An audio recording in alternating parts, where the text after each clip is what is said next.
reinos en el tiempo.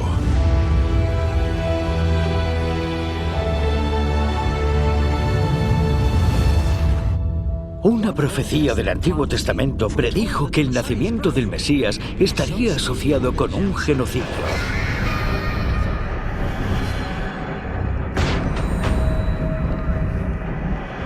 Voz fue oída en Ramá, llanto y lloro amargo. Raquel que lamenta por sus hijos y no quiso ser consolada acerca de sus hijos porque perecieron. Este violento intento de matar al niño Jesús forzó a sus padres a huir a Egipto por seguridad. Y él, despertando, tomó de noche al niño y a su madre, y fue a Egipto, y estuvo allí hasta la muerte de Herodes, para que se cumpliese lo que dijo el Señor por medio del profeta, cuando dijo: de Egipto llamé a mi hijo. Ocurrió como con la nación judía, que fueron a Egipto y luego fueron llamados a salir de allí. Jesús va a Egipto, al exilio, y luego es llamado del exilio. Sin lugar a dudas, algunas de las profecías más sorprendentes sobre Cristo las encontramos en el libro de Isaías. Destacan por la precisión de los detalles sobre su ministerio. Estas profecías hablan de lo que luego haría Jesús durante su ministerio. Trajo esperanza, curaba a las personas, fue una luz para los gentiles, fue capaz de devolver la vista a los ciegos, de liberar a los presos. Jesús cita un pasaje de Isaías 35 que habla de la curación de los ciegos y los cojos y dice: mirad. Y luego continúa con lo que estaba haciendo, sanando a los ciegos y a los cojos. Está deshaciendo las consecuencias de haber roto el pacto y les restaura para que experimenten nuevamente la gracia de Dios. Jesús reveló gran poder durante su ministerio, sanando a los enfermos, calmando las tormentas, incluso resucitando a los muertos. Los escritores bíblicos predijeron y documentaron que a pesar de su increíble poder y autoridad, sería un servidor manso y un humilde, un digno modelo a seguir. Por ejemplo, en Zacarías capítulo 9, versículo 9, leemos: Alégrate mucho, hija de Sión. Da voces de júbilo, hija de Jerusalén. He aquí tu rey vendrá a ti, justo y salvador, humilde y cabalgando sobre un asno, sobre un pollino, hijo de asna. 500 años antes de la llegada de Jesús, Zacarías había profetizado que vendría un rey montado sobre un asno. Y eso se convirtió en una tradición. Así que cuando Jesús entra en Jerusalén con la multitud gritando «Hosana» y extendiendo sus mantos delante de él y con palmas, todos entendieron el gesto. Habrían pensado que Jesús se estaba declarando rey y estaba a punto de dar un golpe de estado. Pero Jesús no era esa clase de rey. Parece que Jesús eligió montar en un asno para declarar que era un rey antes de ir a la cruz. Este impresionante acontecimiento fue presenciado por miles de personas unos días antes de la crucifixión de Jesús. Aunque algunos habrían podido negar este acontecimiento, el autor que lo presenció lo registra como un hecho histórico. No hay nada más convincente que las profecías sobre la traición, el juicio, la crucifixión y la resurrección de Jesús. El Antiguo Testamento predijo que el Mesías sería traicionado por un amigo después de compartir el pan con él. Es bien sabido que Judas traicionó a Jesús justo después de la última cena. Jesús predijo que sería traicionado, pero verdaderamente conmocionó a sus discípulos. Porque Judas era alguien de su círculo íntimo, y aún así traiciona esa confianza. Por eso nadie le pone a su hijo el nombre de Judas. Aun el hombre de mi paz, en quien yo confiaba, el que de mi pan comía, alzó contra mí el calcañar.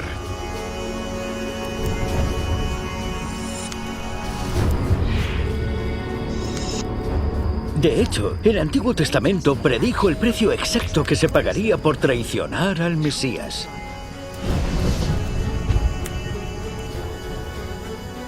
Y les dije, si os parece bien, dadme mi salario. Y pesaron por mi salario 30 piezas de plata. Esta predicción tan precisa va aún más lejos. El profeta Zacarías predijo cómo se utilizaría el dinero de la traición de Jesús. Y me dijo Jehová, échalo al tesoro, hermoso precio con que me han apreciado. Y tomé las 30 piezas de plata y las eché en la casa de Jehová al tesoro. Cuando Judas se da cuenta de que Jesús no va a hacer nada para liberarse, se llena de remordimientos. Está conmocionado por lo que ha hecho. De repente se da cuenta de que traicionó a su maestro. Entonces regresa a los sacerdotes con el dinero. Les dice que ha traicionado sangre inocente. Mas ellos dijeron, ¿qué nos importa a nosotros? Allá tú, arrojando las piezas de plata en el templo, salió y fue y se ahorcó.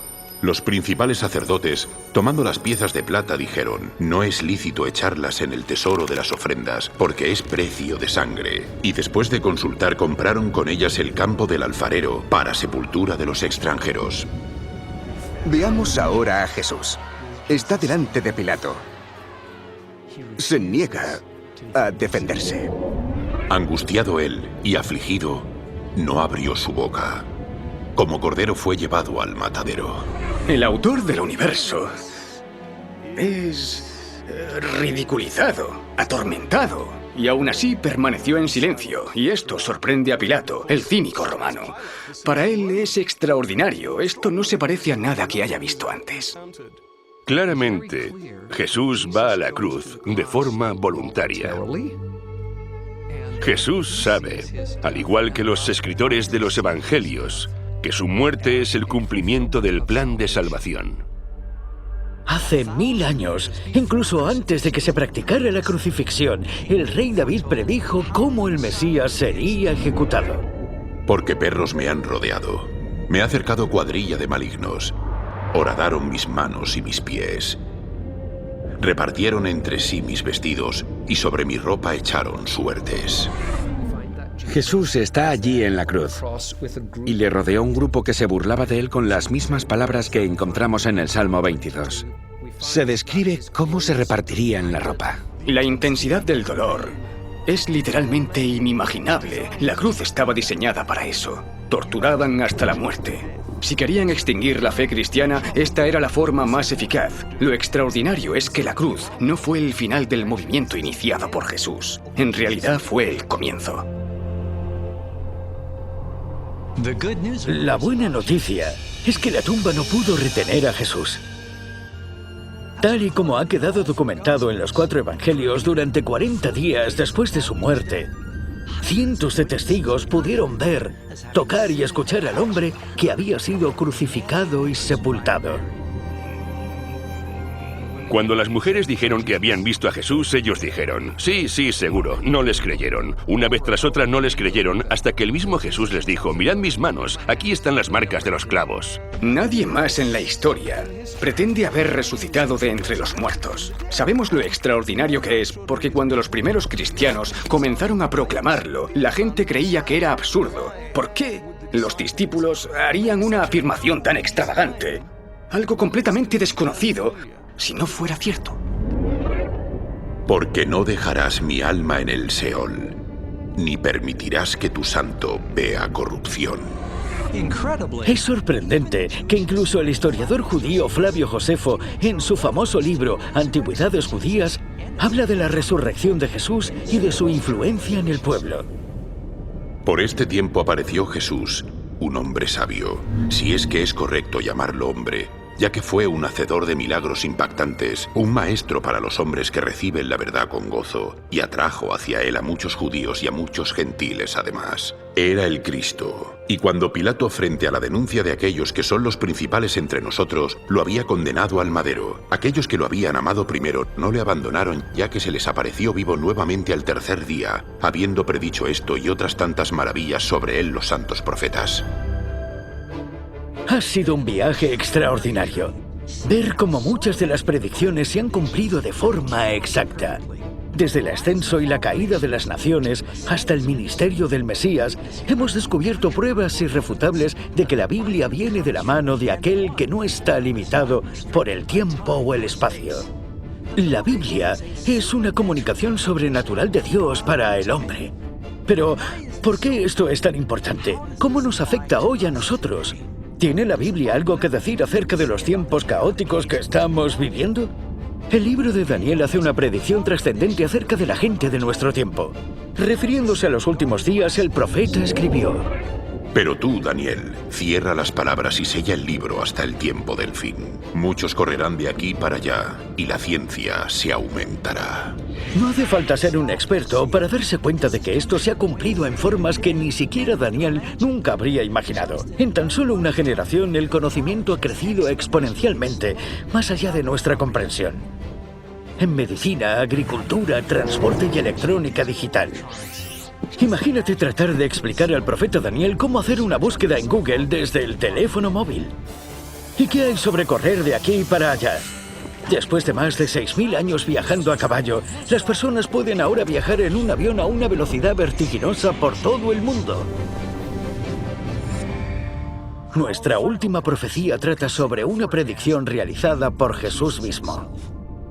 Una semana antes de su crucifixión, Jesús predijo: Y será predicado este evangelio del reino en todo el mundo, para testimonio a todas las naciones, y entonces vendrá el fin. ¿Os imagináis la respuesta burlona de la gente que escuchó esta profecía tan atrevida? ¿Quién se creía Jesús que era? Aquí estaba este pobre carpintero sin educación que nació en un establo, que nunca había escrito un libro sin influencia política, prediciendo que sus enseñanzas darían la vuelta al mundo. Pero la segunda parte de esta profecía es aún más extraordinaria.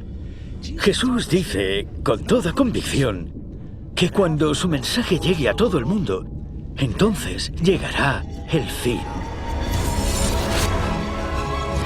Hoy en día hay cientos de satélites dando vueltas por el planeta, proporcionando una comunicación global casi instantánea. A través de la radio, la televisión e Internet, el Evangelio se transmite a todo el mundo.